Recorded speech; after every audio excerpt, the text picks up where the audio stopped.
The clock hit 0. Inside USP Terre Haute, the room felt frozen in time. Officer Rachel Morgan stood still, her eyes fixed on the glass window in front of her. Behind it was a quiet room. Bright. Clean. Too clean. A man named David Turner lay still on a narrow bed, surrounded by officials, all watching carefully. No one spoke. No one moved unless they had to. Every second felt long. Heavy. Serious. Rachel had worked in this prison for years. She had seen many things. But this moment always felt different. Because there was no going back from here. A voice from inside the room spoke clearly. Time recorded. Another voice followed. Procedure complete. Rachel took a slow breath. Everything had gone exactly as planned. Controlled. Precise. But just as she began to turn away, something unexpected happened. The lights flickered. Once. Then again. Rachel stopped. Her eyes moved back to the glass. Because something felt wrong. Inside the room, one of the officials stepped back suddenly, looking toward a monitor on the wall. Another officer spoke into a radio. Control, we're getting a system error. Repeat, system error. Rachel's heart began to beat faster. That didn't happen. Not here. Not in a place where everything was supposed to be exact. She stepped closer to the glass. What's going on? She asked. No one answered right away. Then the monitor went black. The room fell into a strange silence. And from somewhere deep in the building, an alarm began to sound. 2 weeks earlier, life inside USP Terre Haute followed strict order. Located in Terre Haute, the prison was known for being one of the most controlled facilities in the country. Every movement was planned. Every action recorded. Especially in the section known as Federal Death Row. Officer Rachel Morgan started her shift early that morning. She walked through security, checked her log, and entered the unit. Everything looked normal. Inmates in their cells. Officers at their posts. Quiet. Controlled. That was how it always was. Because in this part of the prison, there was no room for mistakes. Rachel checked the schedule. One name stood out. David Turner. Scheduled. Final procedure. She closed the file. Because once something was scheduled here, it rarely changed. Later that morning, she walked past David's cell. He sat on his bed, calm, reading a small book. No signs of panic. No signs of anger. Just quiet. Rachel stopped. You okay? She asked. David looked up. I've had time to think, he said. Rachel nodded slowly. That answer felt simple. But also heavy. Because time was something inmates here had a lot of. But not forever. As she walked away, David spoke again. Can I ask you something? Rachel turned back. What is it? David held her gaze. Do you ever feel like something's off here? Rachel frowned. What do you mean? David looked toward the ceiling. Like things don't always go the way they're supposed to. Rachel didn't answer. Because in her experience, everything here followed strict rules. Nothing went wrong.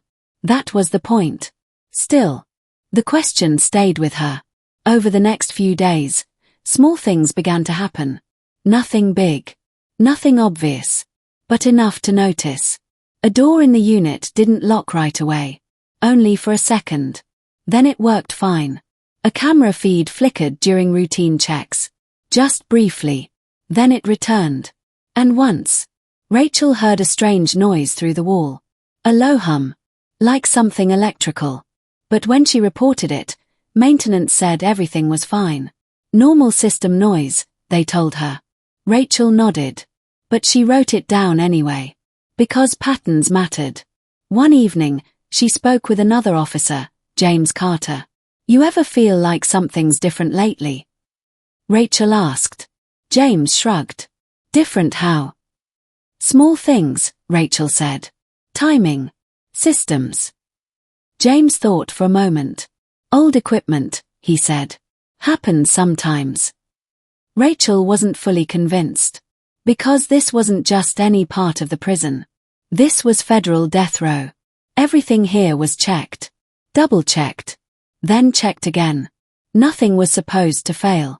That night, during final checks, Rachel walked the corridor again. Everything looked normal. But as she passed David Turner's cell, she noticed something. He wasn't reading anymore. He was just sitting there, looking at the wall, like he was listening. Rachel stopped. "What is it?" she asked. David didn't look at her. "Do you hear that?" Rachel listened. At first, nothing. Then, a faint sound. That same low hum, but stronger this time. "What is that?" she asked. David finally looked at her. "That's what I've been trying to figure out." Rachel stepped closer to the wall. The sound came and went. Soft. Then gone. Then back again. Like something hidden behind the structure. She stepped back. "I'll report it," she said. David gave a small nod. But his expression didn't change. Like he already knew the answer. The next day, maintenance checked the area. Again. Nothing found. "No issue," they said. Rachel read the report. Then looked at the wall again. Because she had heard it. She knew it was real. The day before the scheduled procedure arrived. Everything became more controlled. More strict.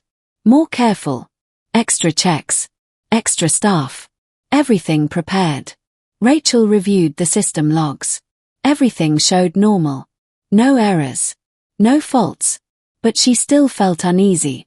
Because sometimes, the system could say everything was fine, even when it wasn't. That night, she walked the corridor one last time. David Turner stood at his cell door. "You're thinking about it," he said. Rachel frowned. "About what?" David gave a small smile. "The sound." Rachel didn't answer. David leaned slightly closer. "Whatever it is, it's not supposed to be here." Rachel looked at him carefully. "What are you saying?" David shook his head. "I don't know yet." Then he stepped back and sat down, like the conversation was over. The next morning came fast. Everything moved according to plan. Procedures followed. Steps completed. No mistakes. No delays. Everything exactly as it should be. Until the moment it wasn't. The flicker. The system error. The monitor going dark. And now, standing in front of the glass, Rachel Morgan realized something important. The small things she had noticed. The flickers. The sounds. The delays. They were not random. They were connected. And whatever was happening, it wasn't finished yet.